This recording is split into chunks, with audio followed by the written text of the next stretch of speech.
What's up, everybody? We're here for hamstrings and glutes. In my setup, we'll have a shallow bench. You'll need that for circuit one. You can get by with a variety of dumbbells. However, if you have a heavy barbell, that's totally cool too. So we've got squats and hip thrusts in the first superset. We've got kickstand RDLs coming in the second superset. Third superset, we've got some glute kickbacks. So you'll need either a mini loop band or a cable attachment if you're at the gym with a little ankle strap. I'll also be using this for the warm-up today.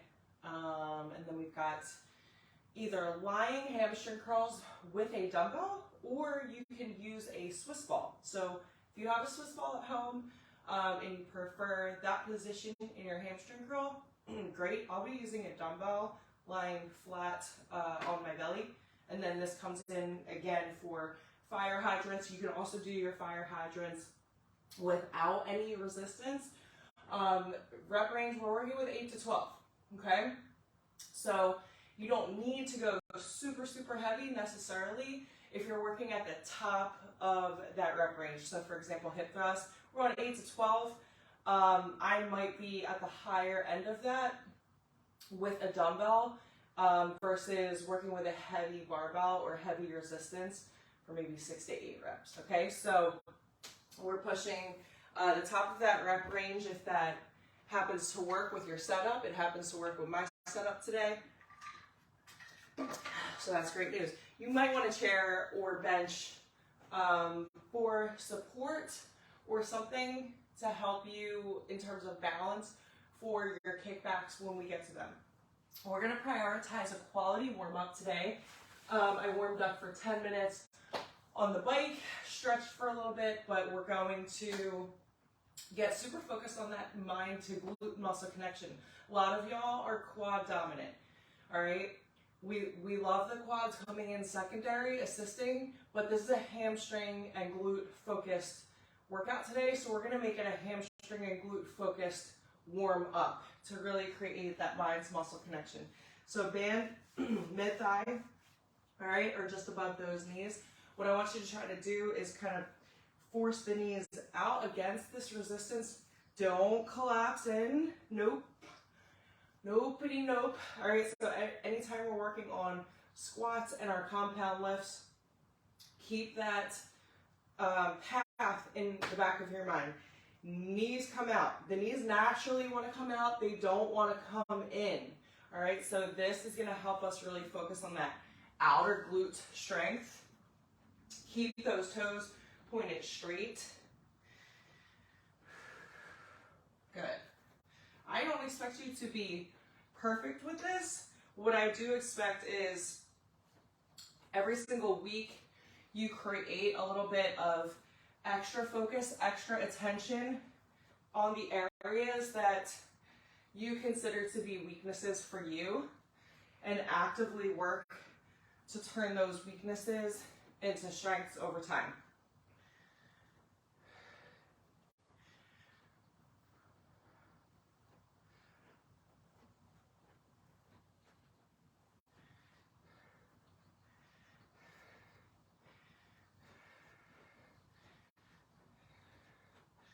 Last set of 3.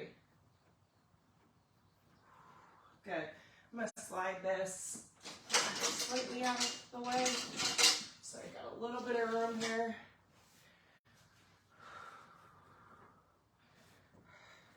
Good. Lose that mini loop band. We're going to kickstand our legs, slide, and scoop through. So in this hinge, I'm sending my hips back, drawing my core and my pelvic floor in, and then I get that tightness in the hamstring, that stretch that I'm looking for. Boom.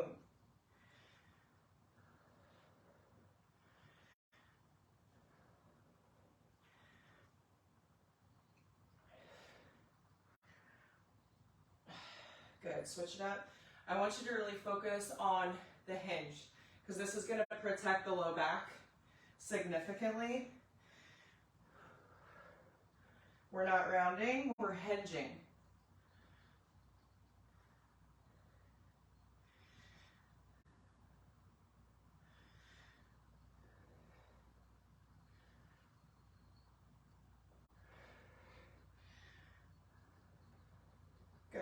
We're gonna work to open up the hips a little bit.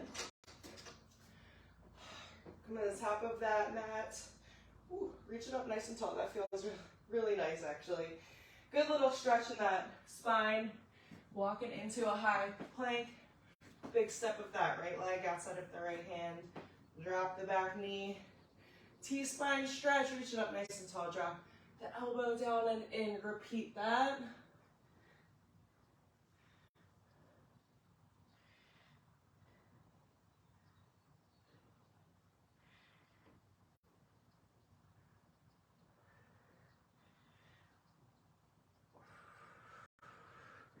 Good, good. Send that right leg back into our down dog. Stretch it out and then pedal if that feels good for you.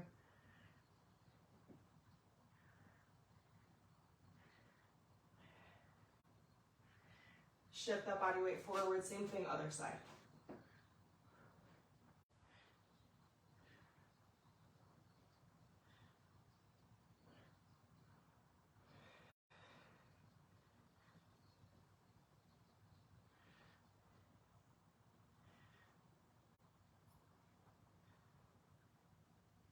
Good, last one.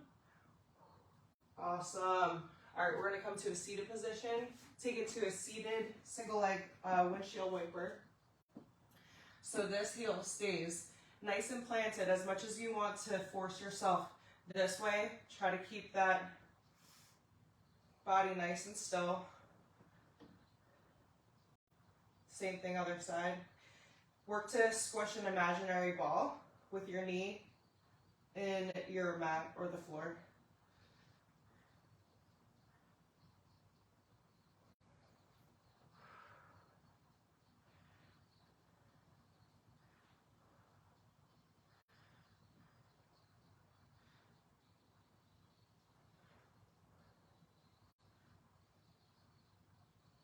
Whew. All right, we've got one more glute stretch coming. Sort of a glute hip mobility stretch combo. I call these hip circles. So we're going to come into a tabletop position similar to your fire hydrant.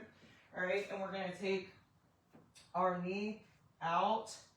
We're going to come back, kick the ceiling into a donkey kick, bring it down, and then reverse it.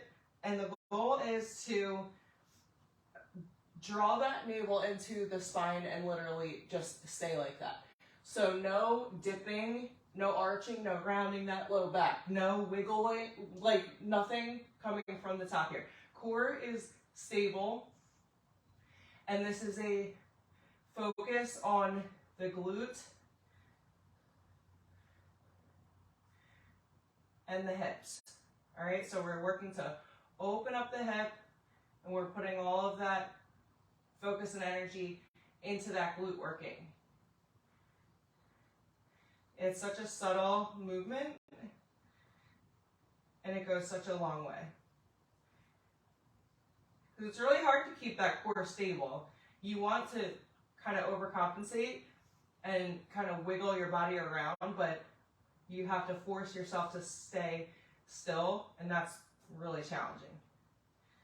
Good, good, good. Last one, switch.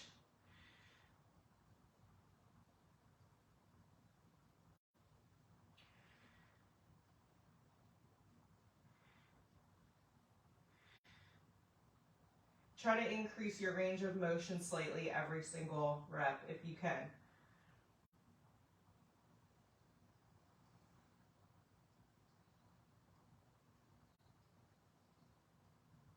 I love a unilateral stretch because you have the opportunity to really work through the imbalances that exist. And we all have them.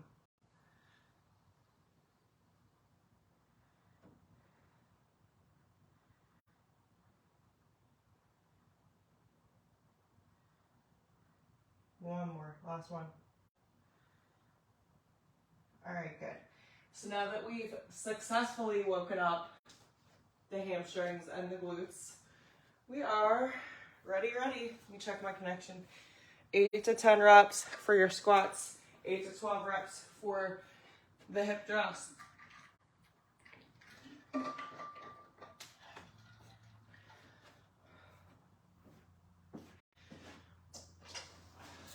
sure I'm in frame a little bit better. Here we go. Dumbbells or barbell, back squat, front squat, whatever you need to do. 8 to 10.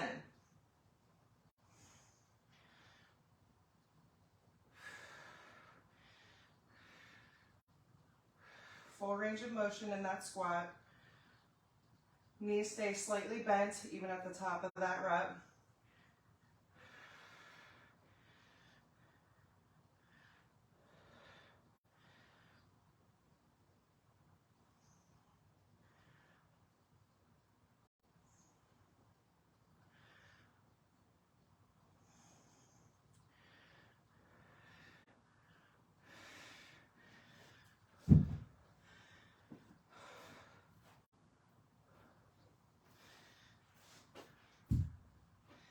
All right, so remember I like to rack my dumbbell like a little bit like this.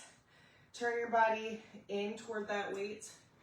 Place the weight on top so you're not trying to pull a heavy weight from your shoulder and pull something in the process.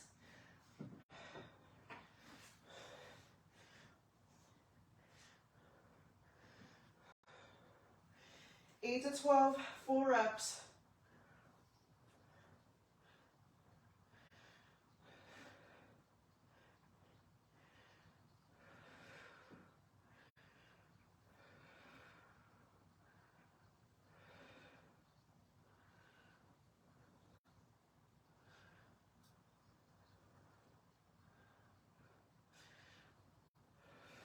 Three more. Quality reps.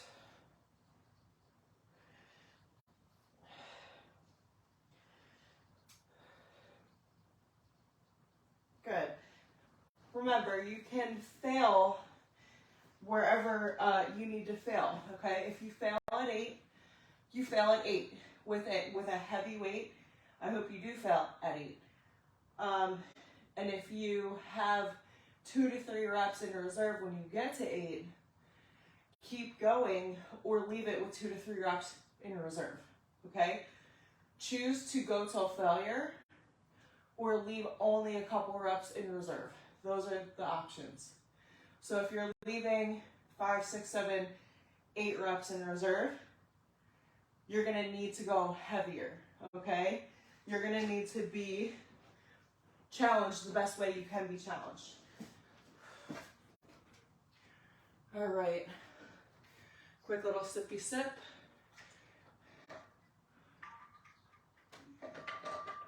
Here we go.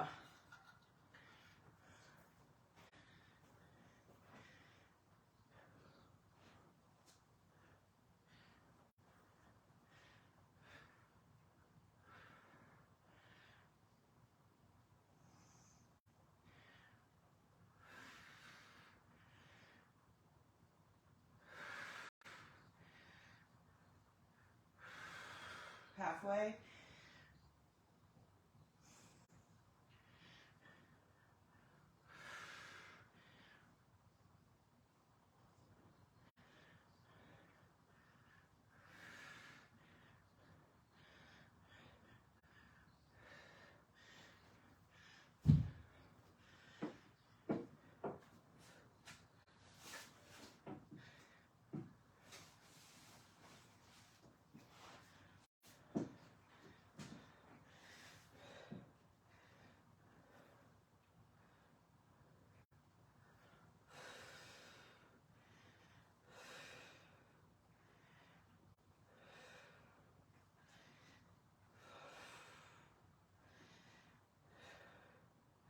Halfway.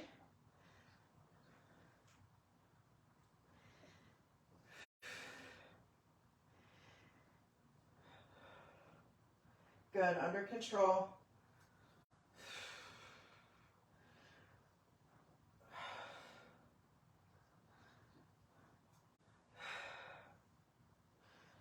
Oh, shit. Whew. All right, awesome. This is a superset I could definitely get down with, I think.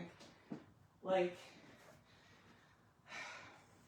We've got 2 more rounds, but this is a superset I can get down with because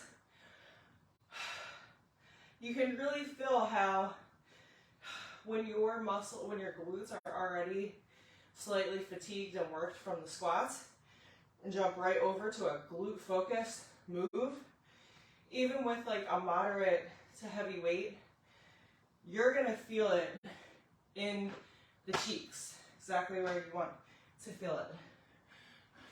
No, not in the knees, not in the quads, in the cheeks.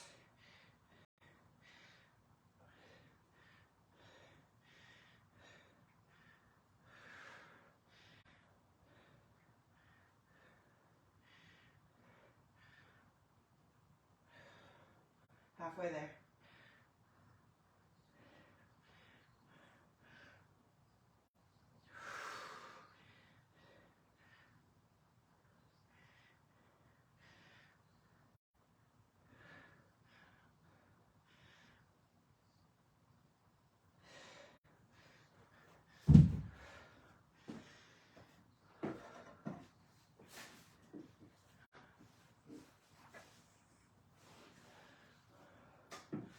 Round 3 of 4. Here we go.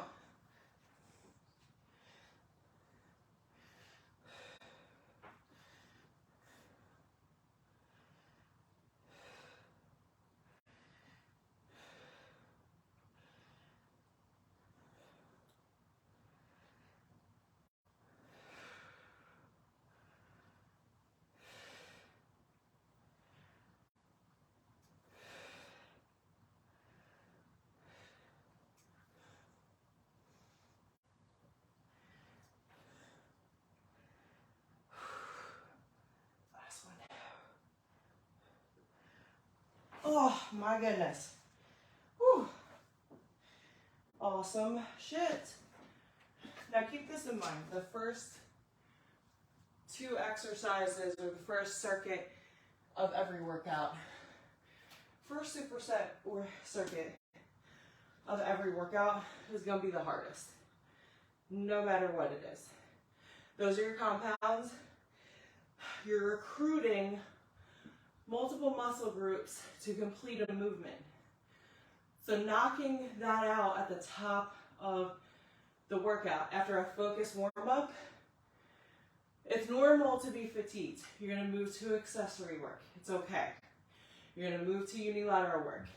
It's okay. We've got 1 more set. We're going to make it count. Every rep is a quality rep, or you just don't do it. That's your mindset. If this is not a quality rep, why is it not a quality rep? And if I fail before my rep range, or I need to drop to a weight I can manage with proper form, that's the mindset. That's what you're looking to do. So maybe you've completed 10 for 3 rounds. You're failing at 8 right here. Stop judging that shit. Go with it. You're supposed to fail. You're supposed to. Judge yourself if you don't fail.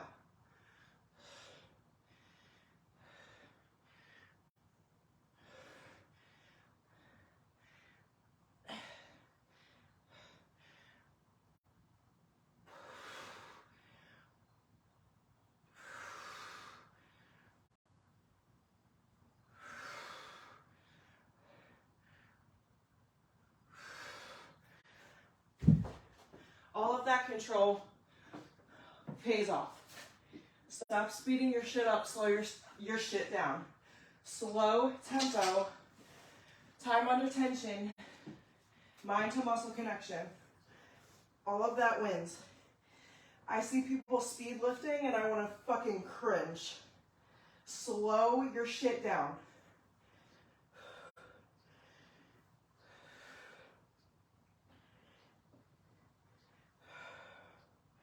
You feel the difference? When you actually slow it down, creating that control, that connection, that focus, it's fucking crazy.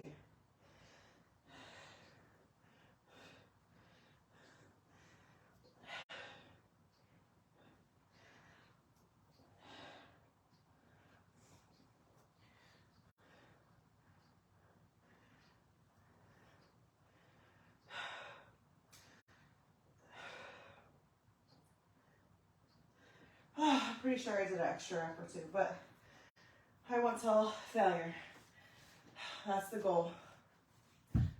Nothing, honestly, nothing in my life makes me cringe more than when I see people doing this. And this. Stop. So I want to walk up. Slow that shit. Be in slow motion. Feel the muscles you're actually working. Stop trying to rush through it. Feel the discomfort. Stop trying to bypass it. Feel it. Feel that tension. That's what's going to help you grow. Not trying to fucking bypass it and speed through it. Straight leg RDLs. Or I'm sorry, kickstand. Not straight leg, kickstand. So here's a straight leg. Boom, boom. A lot of balance work, a lot of core strength there.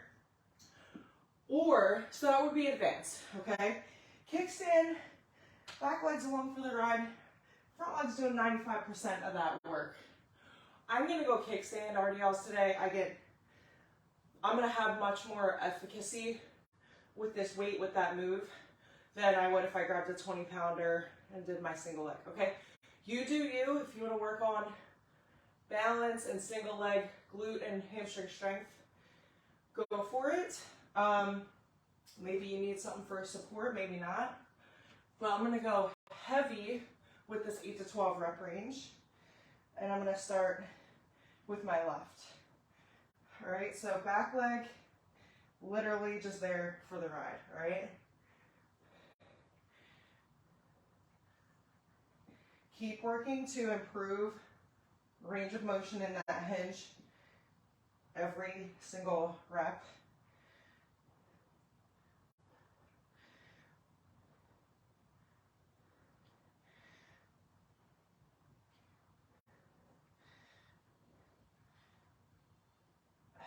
I'm going 10 and 10 for this first round. We've got 3 rounds. I love unilateral because one side gets a natural recovery.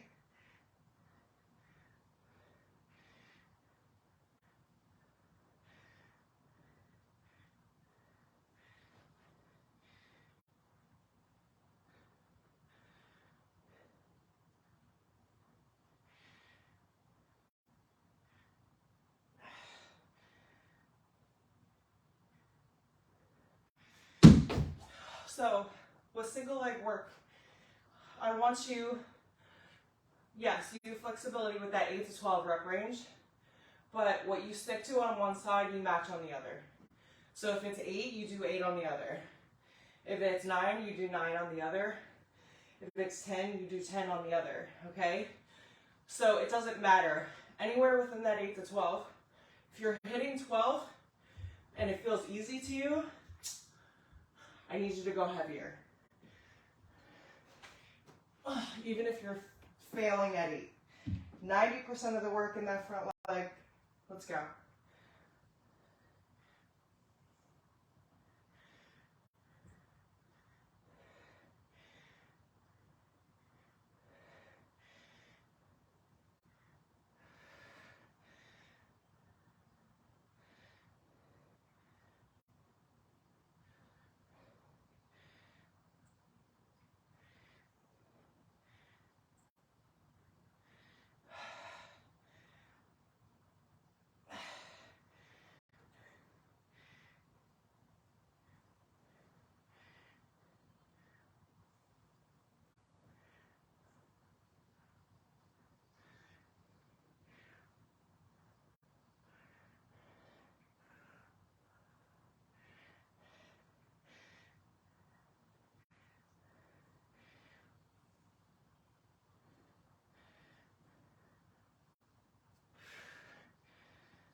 Now, some of y'all maybe have never properly learned how to hinge until you've done it one leg at a time.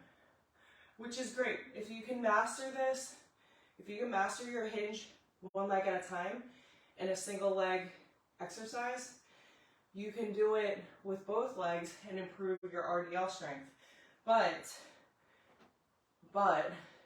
if you never get that RDL hinge right, if you're always keeping the weights too far out in front, like this, if you're always gazing up like that, creating that arch in that back, we want to do our best to create that neutral spine, okay? So that's why you keep the weight tight to the body, tuck the chin to chest, and you're literally pushing. If somebody were to push my hips back, that's the move. And the second you feel you can't go back any farther, the second you feel like you're doing this, you want to stop well before that, okay? So whether you start here, all right, and then you increase to here, all right, I want you nailing the hinge first. Even if it's not the range of motion you're looking for, you work to improve that over time. Here we go, last round.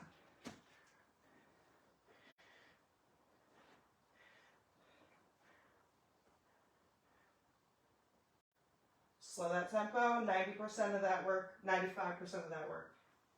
In the front leg.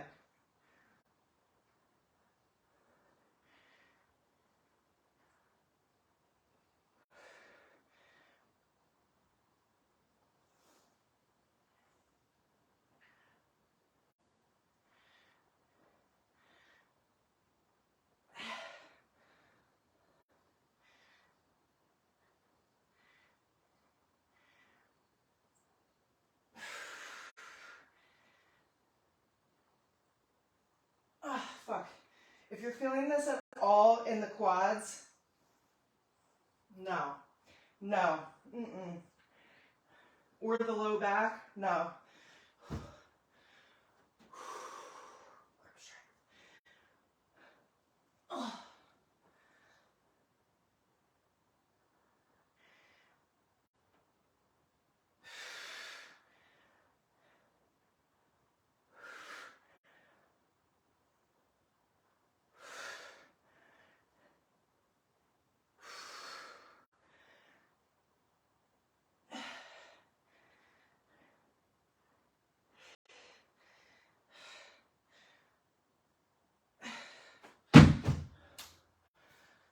That's what training till failure looks like.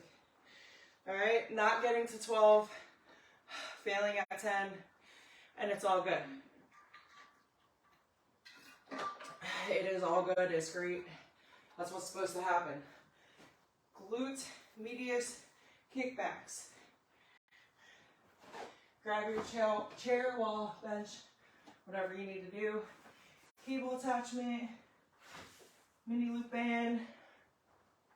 We've got 10 per side. Yeah, 10 per side. So we're coming back and slightly to the side. Draw that core in toward the spine. We're hinging, but we're not leaning. There's a difference.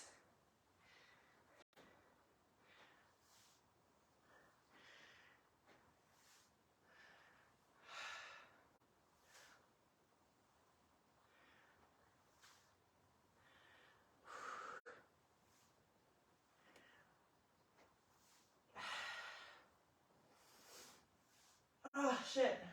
So you really want to force against that resistance coming out. Yeah, and it's challenging. Even with a light mini loop band, I'm super challenged right here.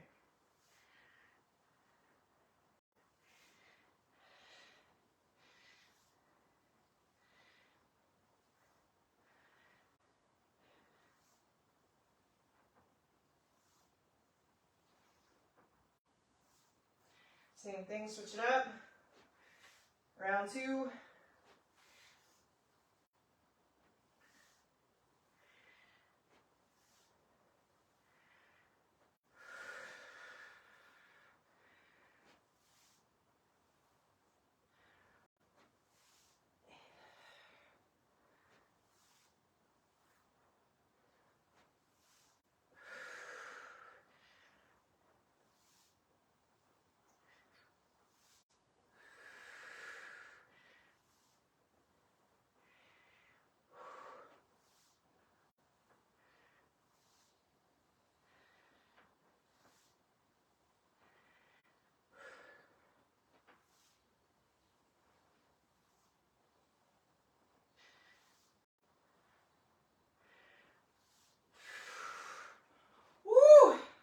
face is on fire. I need a break. My goodness. Lower glutes are on fire. Outer glutes are on fire. They don't call it a glute medius kickback for nothing. All right, we've got our last set of 10. We've got our hamstring curls. We finished with them fire hydrants because we're on fire. I'm on fire. Woo! Very on brand that I'm wearing red. Woo!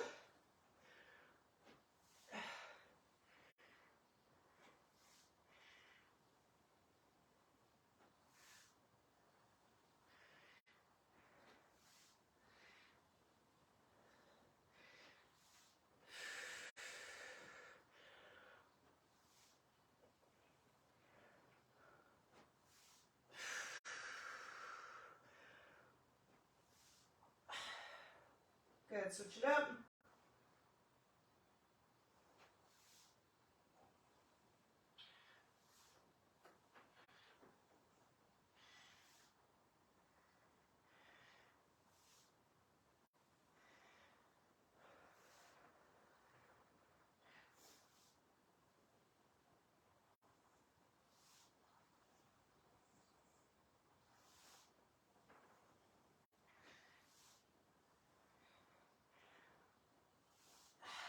Woo! Glad that's over. I am so glad that's over. Let's get this out of the way. All right, so Swiss ball or a moderate dumbbell. You could even use a light dumbbell. I'm going to show you how I get into position for my lying hamstring curls. This is distracting. Obviously, if you're at the gym, you can use your hamstring curl machine and that will work great. But I'm going to place my weight in between the heels. There's no graceful way to do this at all.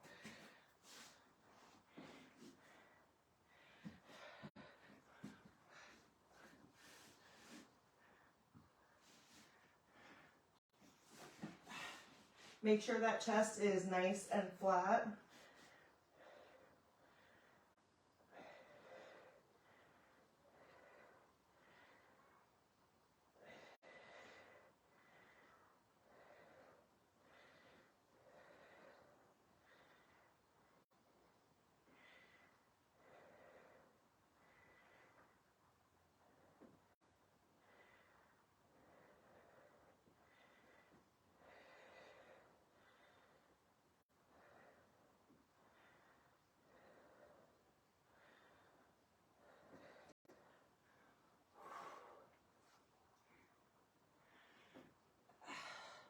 Eight to 10, I'm going for 10. Here's my last one.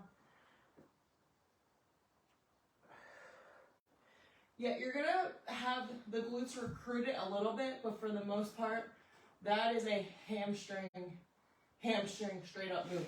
All right, we're moving into our hydrants. Option for a loop band or resistance, keep a weight behind the back of the knee. I'm going straight up body weight, and we've got 8 to 12. What you do on one side, you must do on the other side.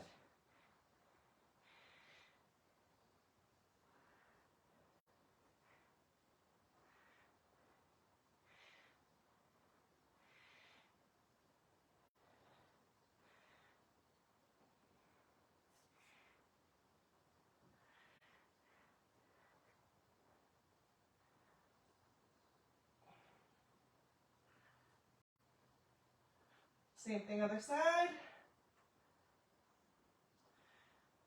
This is a wonderful superset. I can focus on the hams, and then I can focus just on the outer glute. This is great.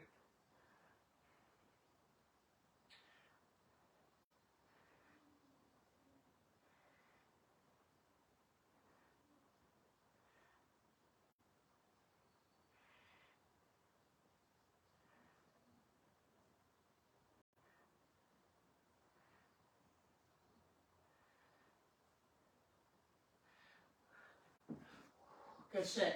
Circuit 1, done. We've got 2 more rounds. I've seen lots of people having to go to physical therapy lately for, you know, back pain, knee pain, even like hip and glute pain. It's so important that you guys take these deload weeks. I think ours is coming in 2 weeks, not next week, but the following. We intentionally lift at a lower frequency and focus on things like mobility, low impact movement, because you are not supposed to PR every single week. I don't care what other fitness influencers say. Those are the ones getting hurt, honestly. You don't want to be PRing every single week, okay? So keep that in mind. And when we're using these lower impact movements in our workouts, I want you really, really focusing on the muscles that we're supposed to be working, not letting other muscles be recruited. If you're quad dominant, or if you have a tendency to let the low back take over because your core is weak, all right? So focusing on that mind to muscle connection is important. Having deload weeks, important. Think of the big picture. Big picture. If you work out every single day, every single week for the entire year, is it going to harm you or help you to be intentional with your workouts? Day to day, week to week, month to month. Yes, I say yes. Because it's more important to be mobile, to chase after your kids, your future grandkids, and to use these workouts to energize and fuel you, as opposed to keep you on the fucking ground for the whole day. This should empower you. This shit should literally give you confidence.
Last set, best set, here we go.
Awesome shit. Way to work today. Go ahead and stretch, hydrate, eat, move, walk. Slay the rest of your day. You fucking slayed this whole week. Do it again next week. Relax in our deload week. Take the pressure off. Let the body recalibrate, recoup. Give me a PR the following. Awesome work. Go slay the rest of your day. I'll see you next time.